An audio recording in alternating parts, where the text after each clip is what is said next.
उत्तराखंड अधीनस्थ सेवा चयन आयोग के स्तर से 21 सितंबर 2025 को आयोजित स्नातक स्तरीय परीक्षा में पेपर लीक के मामले को लेकर जमकर हंगामा करने के बाद आखिरकार 11 अक्टूबर को यह परीक्षा निरस्त कर दी गई है। किसी भी परीक्षा में गोपनीयता, शुचिता एवं पारदर्शिता बनाए रखने की पूरी जिम्मेदारी आयोग की होती है। आयोग के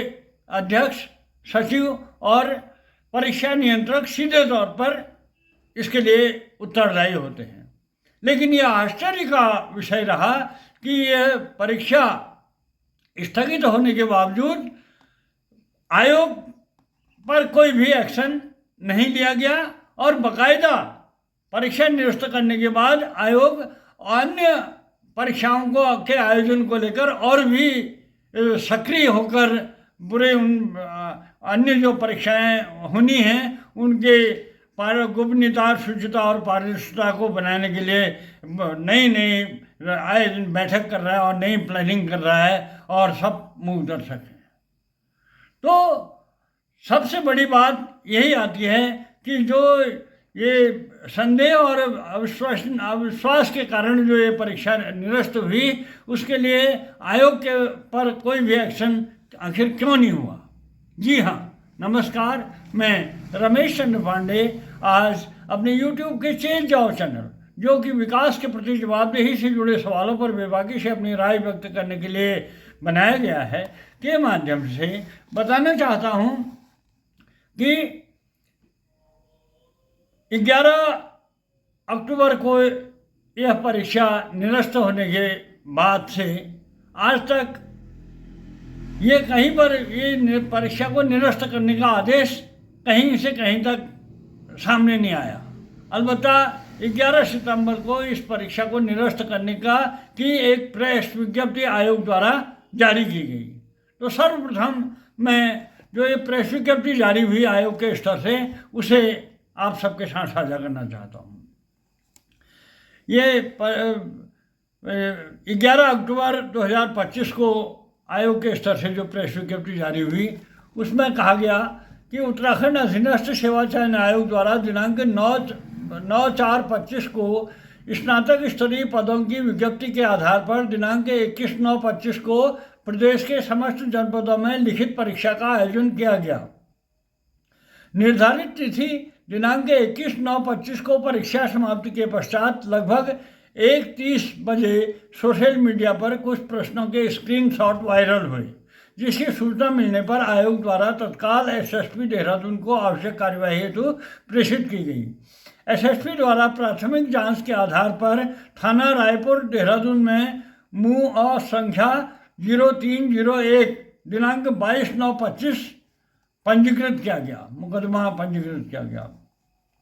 दिनांक 27/9/25 को सरकार द्वारा प्रकरण की जांच हेतु कमीशन ऑफ इंक्वायरी एक्ट 1952 के अंतर्गत माननीय न्यायालय सेवानिवृत्त उच्च न्यायालय उत्तराखंड श्री यूसी झानी जी के नेतृत्व में एक सदस्यीय न्यायिक जांच आयोग का गठन किया गया। आज दिनांक 11/10/25 को माननीय न्यायिक आयोग की अंतरिम जांच आख्या दिनांक 8/10/25 प्राप्त हुई। आयोग द्वारा आख्या का गहन अध्ययन कर विचार विमर्श किया गया। तदोपरांत निर्णय लिया गया कि लिखित प्रतियोगी परीक्षाओं की गोपनीयता, शुचिता एवं पारदर्शिता के साथ साथ परीक्षा का संदेह से परे होना भी आवश्यक है। परीक्षा के संबंध में उक्त प्रतियोगी परीक्षा में शामिल अभ्यर्थियों के साथ साथ सामान्य जनमानस का पूर्ण विश्वास होना भी आवश्यक है। उक्त प्रकरण में विवेचना वर्तमान में प्रचलित है। आयोग द्वारा निर्णय लिया गया है कि परीक्षा की शुचिता, गोपनीयता, पारदर्शिता एवं विश्वसनीयता बनाए रखने के लिए दिनांक 21/9/25 को संपन्न उपरोक्त परीक्षा को निरस्त किया जाना समुचित होगा। अतः उक्तानुसार दिनांक 21/9/25 को आयोजित स्नातक स्तरीय परीक्षा निरस्त की जाती है व जिसकी पुनः परीक्षा 3 माह के पश्चात की जाएगी। डॉक्टर शिव कुमार बर्नवाल, सचिव। ये प्रेस विज्ञप्ति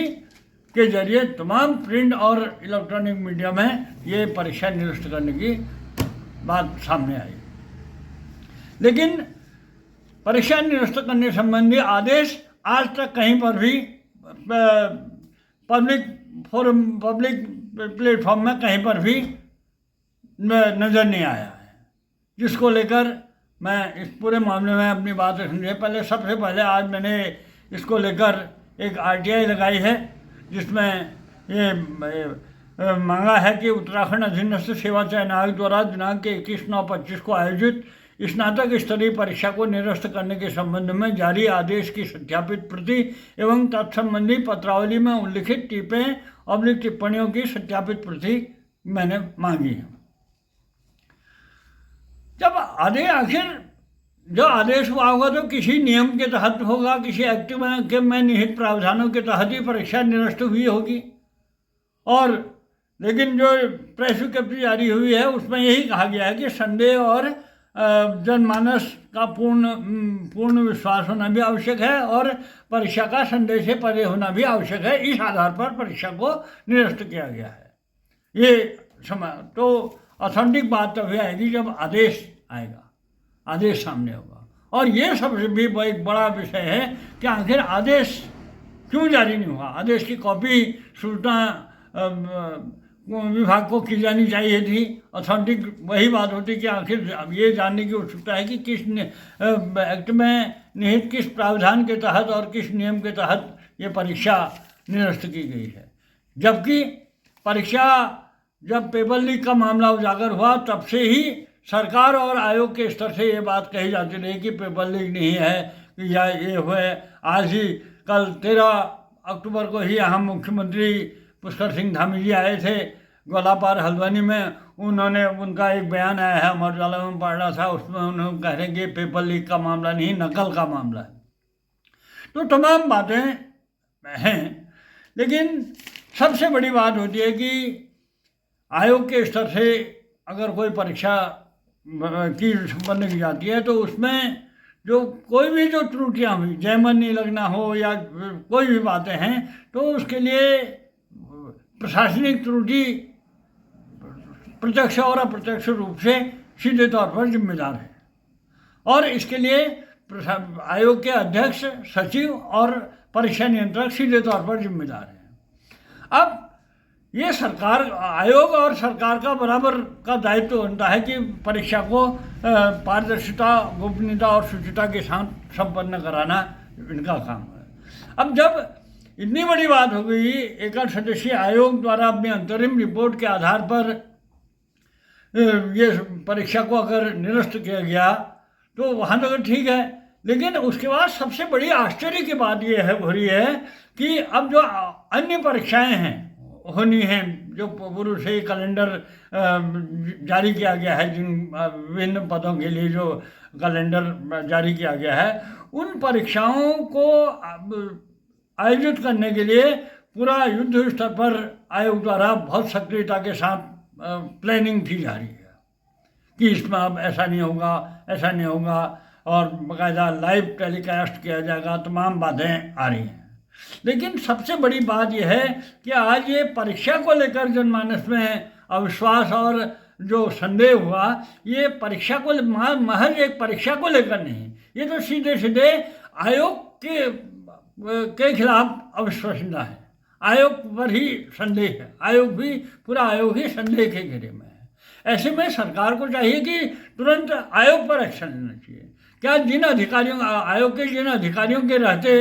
ये परीक्षा में इतनी बड़ी गड़बड़ी सामने आई, जिससे पूरा जिस उत्तराखंड के जिस नकल विरोधी सख्त कानून को लेकर पूरे देश भर में एक मिसाल दी जाती थी, उसी कानून के रहते उत्तराखंड में जो ये पेपर लीक का मामला हुआ और उसको लेकर जो तमाम व्यापक आंदोलन हुआ, उसको सबकी निगाहें टिकी थी। और अंततः उस अभी अंतरिम रिपोर्ट के आधार पर ही इस परीक्षा को निरस्त भी कर दिया गया है। तो लेकिन सबसे बड़ी बात ये होती है कि अब इस बात की क्या गारंटी है कि जो अन्य परीक्षाएं आयोजित होनी हैं, जो कैलेंडर जिनका जारी है, इन आयोग के इन अधिकारियों के रहते ही वो परीक्षाएं पूरी निष्पक्षता के साथ, पारदर्शिता के साथ संपन्न होगी, इस बात की क्या गारंटी है। और निश्चित रूप से जो एक जो जिम्मेदारी वाली बात है, उत्तरदायित्व तो सीधे से आयोग का बनता है, और जो सीधे तौर पर प्रत्यक्ष और अप्रत्यक्ष रूप से जिसकी सीधी जिम्मेदार जो उत्तरदायी होता है, उसको बचाने में सरकार आखिर उसको उस पर एक्शन लेने के बजाय उसको बचाने की दिशा में ज़्यादा रुझान दिख रहा है सरकार का। तो ये सबसे बड़ी ये तमाम सवाल हैं, और इन सवालों को पर पूरे अगर जनमानस के विश्वसनीयता की बात करते हैं तो पूरा जनमानस का और छात्रों का, अभिभावकों का सबका ये मैं के दिलो दिमाग में ये सवाल है कि आयोग के जिन अधिकारियों के रहते ये परीक्षा में इतना बड़ा बात सामने आई, उस के बाद जो ये तो निरस्त हो गई, लेकिन जो अन्य परीक्षाएं जिनका कैलेंडर पहले से जारी है, और वो उन परीक्षाओं को भी निष्पक्षता के साथ, पूरी विश्वसनीयता के साथ संपन्न होगा, इस बात की क्या गारंटी है? ये हर एक पूरे जनमानस में इस पर एक सवाल उठाया जा रहा है। तो आगे देखने वाली बात होगी कि सरकार इस पर क्या एक्शन लेती है, क्योंकि सरकार के स्तर से गठित ये एक्ट गठित हुआ है, और एक्ट के तहत ये आयोग का गठन हुआ है, तो सरकार को पूरा एक्शन लेना चाहिए कि सबसे पहले जब इतना बड़ा फैसला लिया, तो पेपर लीक हुआ, पेपर लीक के बाद जो दो डिमांड साफ तौर पर उठी, सीबीआई जांच और परीक्षा निरस्त हो बेरोजगारों के स्तर से, और पूरा इसको जब मुख्यमंत्री आंदोलन स्तर पर जाकर उन्होंने सीबीआई जांच की घोषणा करी, और ये एकल सदस्यीय जो आयोग की रिपोर्ट के बाद परीक्षा निरस्त करने का पर विचार करने का जो आश्वासन दिया, उसके बाद तालियां बज गई, और सरकार की भी वाहवाही हुई और बेरोजगार संघ की भी वाहवाही हो गई सब, और परीक्षा निरस्त होने के बाद तो पूरा आभार और वाहवाही का ऐतिहासिक मान बताते हुए इसको तमाम वाहवाही हो गई हर स्तर की। लेकिन जो सवाल उठे हैं इस पूरे परीक्षा में, सबसे बड़ी बातें जो हैं इस परीक्षा में, जो इस परीक्षा में 1,54,764 परीक्षार्थी पंजीकृत थे, जिनमें से 1,05,803 परीक्षार्थियों ने परीक्षा दी। अब 1,05,803 जिन अभ्यर्थियों ने परीक्षा दी थी, उन